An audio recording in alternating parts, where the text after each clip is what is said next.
Business ideas typically come from one of three P's. So it comes from a pain that you're currently experiencing, a past profession, so the thing that you just quit or some of the jobs that you just quit, or a passion.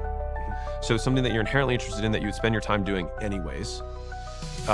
Some skill that you learned while you were in the workforce, which by the way is one of the most proven ways of making money, because the economy has already showed you that people are willing to exchange money for that specific job. And so in the world of gig economies and solopreneurs, every business can be dismantled into just jobs being done, and all of those jobs can be fractionalized. So anybody, like, we look at any business, you've got sales, you've got marketing, you've got customer success, you've got customer support. If you want to differentiate that, you've got product, you've got design, you've got web pages. There's so many different components to a business. You just need to learn one of them. Mm-hmm. And then it's like, boom, you have a skill that you can trade for money that you don't have anybody else to report to. And then pain is usually, I think, in some ways, sometimes one of the biggest drivers is like you had an eating allergy and you couldn't find pancakes that dealt with your specific eating allergy. And you bet that there's a decent amount of other people with that allergy that also like pancakes. And so then you make pancakes that are delicious and amazing that also cater to people with that food allergy. And then all of a sudden, like, you have a business based on pain. Yeah, those were my three options, right? That was it. There was no fourth option. So according to my parents, family, or the community I grew up in, I'm a failure. That's crazy. And how did I buck the trend? I was really, really fortunate that very early on, I started to experiment with what mattered to me. Sometimes that got me in a lot of trouble. What people don't know about me is that I was suspended from school 3 times for trying out all sorts of things, like things that people would never imagine of someone who goes on to be a monk. I was experimenting with all the drugs in the world. I had multiple relationships. I was really trying to search for some sort of meaning, fulfillment. And for as long as I've known, I've been chasing thrill. I really value thrill and feeling like I did not see that coming. Yeah, no, not many people do. It's very different. From 14 to 18, I was like this kid who just wanted to try new things out. And my parents' rhetoric would always be, well, make sure you get good grades. And I used to think, well, if I can be bad and get good grades, then it all works, right? Everyone's happy. So that's kind of what I did. And at 18, I was really fortunate when I met a monk. And this monk was invited to speak. And I kind of just went because one of my friends forced me to. At that time, I was listening to CEOs and entrepreneurs and business people and marketers who I thought that's what I was aspiring to be like. And then I hear this monk. And he captivated me like no one had ever captivated me before. It was like staring at the most beautiful woman on the planet. You know, I was completely fixated on him and his message. And that is the beginning, without me going into too much detail before we probe, that was the beginning of what changed me. Because I went from being someone who did only want all those things to become successful and trying to, but I started hearing my own inner voice much more in all that noise that I had around me. I remember one of my parents had a maths tutor for me because they wanted me amazing at maths. And I was pretty good at numbers, and I'd have this tutor and he'd tell me that, he goes, the reason that you're struggling with the next question is because you're always worried about what your parents think. And that really stayed in my head. I was just like, wow, so as long as I'm trapped by what my parents think, I can actually never find the answers to the real questions of life. And there are all these little things happening. I lost 2 great friends when I was 16. One girl died in a car accident. One guy died because he was involved in drugs and violence. That made me rethink everything. I just thought to myself, wait a minute, these were beautiful people, people that I loved, people that, in my opinion, were good people. And I just lost them in a moment. And it was kind of like this collation of little things that just made me think, wait a minute, having money, having fame, that just doesn't seem to add up. And then meeting the monk kind of made that shift possible. And as I said, he was completely captivating. And then I found out that he'd given up jobs in Google and Microsoft to be a monk. And I thought to myself, who does that? You know, he's given up everything that I'm chasing and that all my friends are chasing, but he seems happier than anyone I've ever met before. And he spoke about this incredible principle where he said that we should plant trees under whose shade we do not plan to sit. And he was speaking about this principle of selfless sacrifice.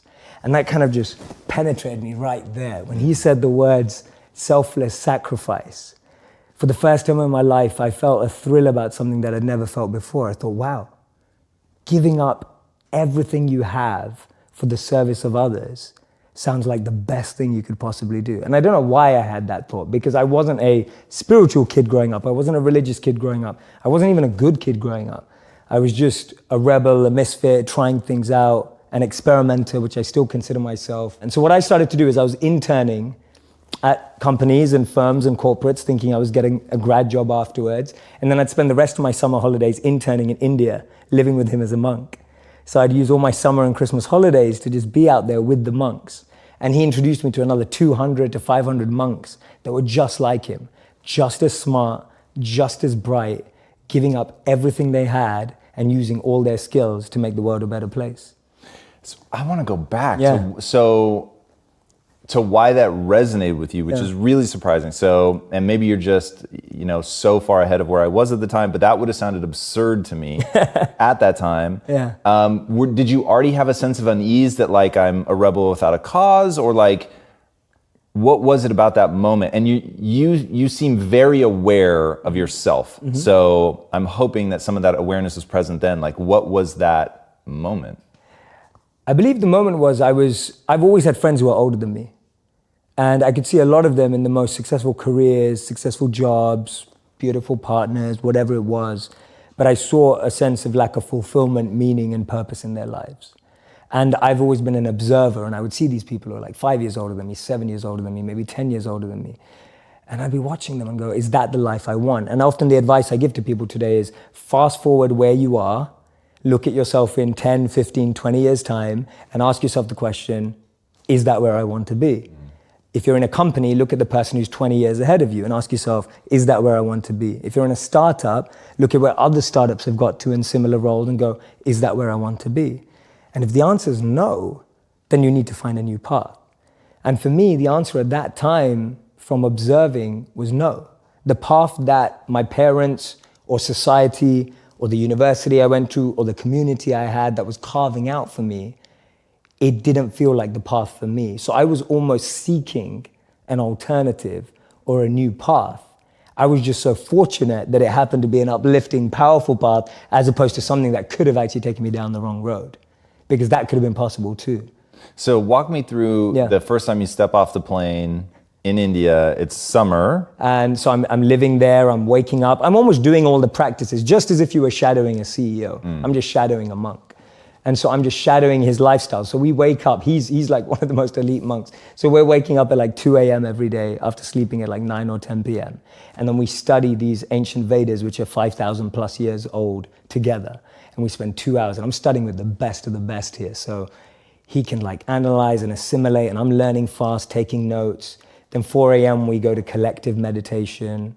We do those practices with the other monks as well. 6 a.m. we have personal meditation. So I'm literally going through the life of a monk and falling in love with it step by step, going, wow, I've never had this experience before. I just threw myself in and I was practicing it to the T, right? It wasn't like, oh no, my back hurts when I sit on the floor, I can't stay here for too long. Or, today when people are like, oh, I can't meditate for longer than 2 minutes. I was like, no, I'm gonna do it for 2 hours. If that's what they're doing, I'm gonna give it a go. Because I can only test, the hypothesis will only be true if the experiment is carried out to the degree that they are. So if the hypothesis is, if you live like this, you'll be happy, more fulfilled, then I want to do that.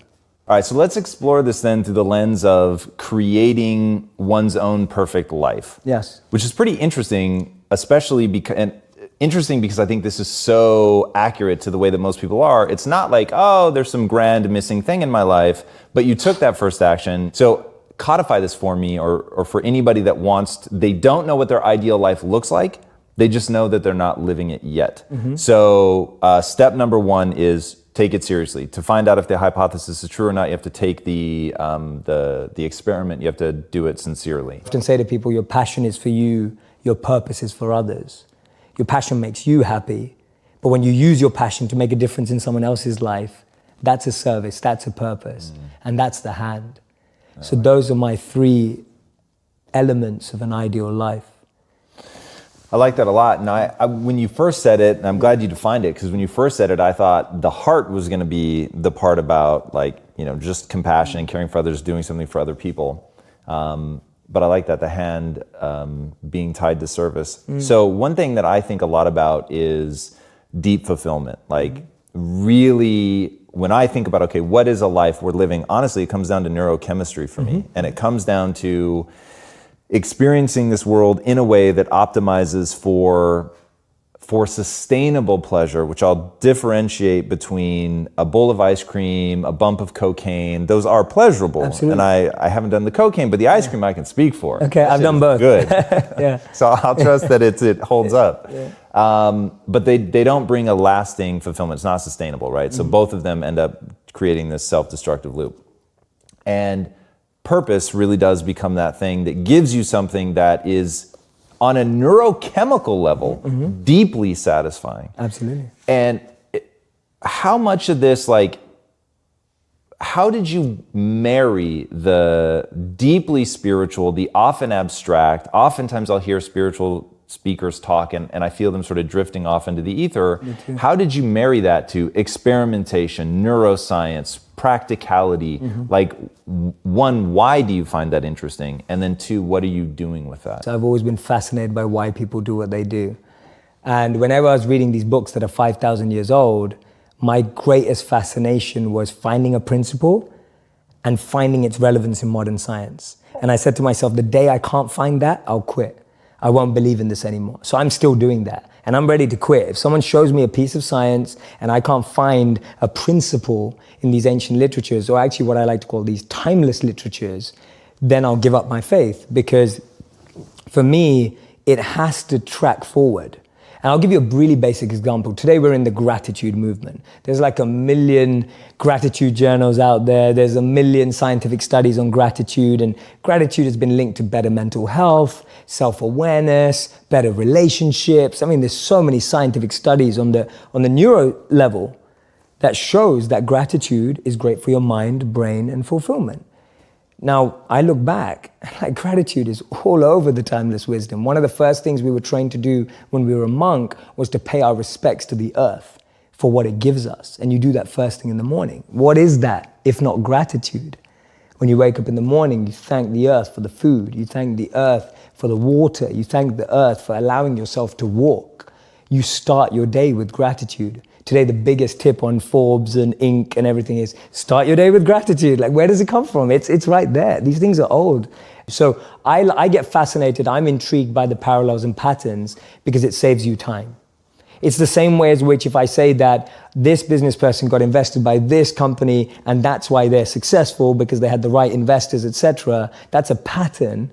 So I know if I'm building a business in that area, I'm going to look for investors like that. It's the same thing. That pattern saves you time. Rather than you trying to figure out, does gratitude work? How shall I be grateful? Creating your own process almost. It's really interesting. Life has taught me to stop believing everything I think. Yes. And the way that it's taught me that is by relentlessly punishing me every time I overinvest in being right. And I remember when my wife and I first got together, she used to get chest infections all the time. And she told me it's because of the AC. And I was like, that doesn't make sense. And she was like, no, my grandmother used to just swear up and down, if you're hot and you stand in front of a fan, that you're gonna get sick. And I was like, that is the biggest load of like crap I've ever heard in my life. That does not make sense. Like, getting sick comes from either bacteria or virus. Like, it's that simple. And she was like, I'm just saying this. My grandma always said, and it seems true to me. And I was just like, oh God, this is exhausting. And then one time, I went to a doctor and I was like, yeah, and my wife is crazy and thinks that when you're hot, if you stand in front of AC, it'll make you sick. And he goes, oh yeah, she's right. And I was like, hold on. And he was like, well, she's sort of right. He's like, this is what's happening. You have a mucus layer membrane in your throat it keeps it moist, keeps germs from being able to break through the barrier, and so they get trapped, they go to your stomach, they're killed by the acid or whatever. And he said, but if you get a crack in that, then the bacteria or virus can actually get into your bloodstream, and that's how you get sick. And it's just drying her throat out. And I was like, whoa. And it was one of those moments where I was like, how many wives' tales are true? Like, directionally. Yes. They're not accurate, but they're true, if you see what I mean. Yes. And so that's how I think when you think of a book that's lasted as long as it has, and I know you and I, we've never talked about this, but we share a real fascination for storytelling. Yes. Because it's a way to convey an idea that resonates emotionally and allows people to carry it on and pass it on. And obviously this all starts long before we have science and can prove any of this, but we see the patterns. We need a way to encapsulate the pattern. We encapsulate it in a story. The story is in and of itself totally fake. But now in a modern context, we're getting lost in that the story is fake, even though the take-home message is incredibly powerful. Yes. And so I mean, it's the classic story, right? The more you learn, the less you realize you know. And just as I've gotten older and really started to understand this stuff and read as much as I do, and quite frankly, live and suffer and go through things, like my wife having microbiome issues, and at first thinking all of her descriptions make absolutely no sense, and then you stop passing a judgment on it and start saying, what if everything she's saying is actually true? Like how would we treat it then, right? Absolutely. And so there is something really fascinating there. Now I find myself, I'm way more emotionally drawn to the science, because when I can picture it, I have a much easier time doing something about it. So when you were talking about the things that you learned from meditation, I've gotten tremendous value out of meditation, but it's nothing like what you've learned. So for me, it was once I understood that diaphragm breathing made sense because it triggers the parasympathetic nervous system, then because I understood it, the understanding becomes a force multiplier. Absolutely. All right, let's talk about behavioral science, self-awareness, watching your content, have you ever looked at how much content you've put out? No. It's a lot, dude. Like when you search your name, because I normally try to watch like basically everything, and I was like, I give up. Like, it's really incredible. And going through that stuff, it seems really clear to me that you have massive self-awareness. And what would you say, like, is there a process for people to gain more self-awareness? And then what are, from a behavioral, just human behavior level, what are things that trip up the average person? The first answer, I mean, I'm a huge fan of the book Thinking Fast and Slow. I don't know if you've read it. Yeah, it's a great book, because for me, it's got a really close pattern connection again to what I studied. So just understanding System 1 and System 2, if anyone watching hasn't read it, I highly recommend it. Just being able to differentiate between System 1 and System 2, as Daniel Kahneman calls it, in the Vedic philosophy would be called differentiating between the mind and the intelligence. Knowing how to differentiate the voices in your head is the first level of self-awareness. So break down what System 1 and System 2 are. Absolutely. So System 1 is your initial response to anything that happens. It's a stop that I can't really say. So if you say something I don't like, my System 1 naturally would be a face that I pull that I'm like, I don't agree with that. That's an understanding of what System 1 is. It's your initial default reaction in the moment. That can be positive often. For example, if someone pulls out a knife, you feel scared and you run. That's System 1. That's a good thing. It's safe for you. But also System 1 is someone says something that hurts your ego and you start defending yourself immediately. That's a negative of System 1. That we would refer to as the mind. It's built up of conditioning. Those responses are conditioned. Those default elements are all there because of habit and continuous practice.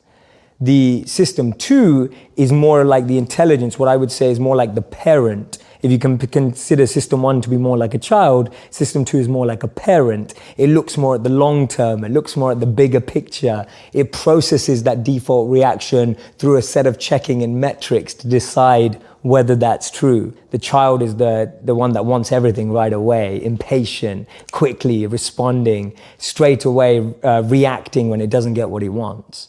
The intelligent parent, a good one, knows what the child wants and needs and what's better for it in the long term.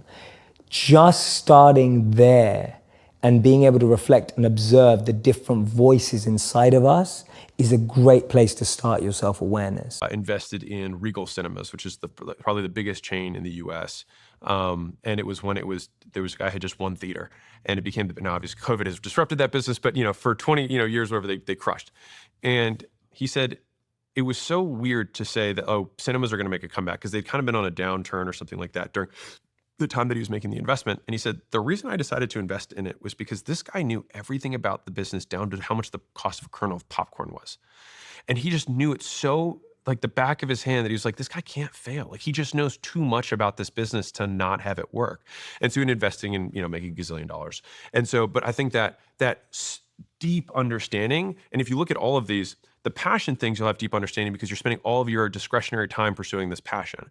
The pain, you have a deep understanding of the problem and the prospects going through it because you've experienced it probably for years. Now, the professional one, I would say, is a bit of a shortcut because if you're quitting the job because you don't like it, and then you say, I'm now going to do this for myself, well, you're okay. The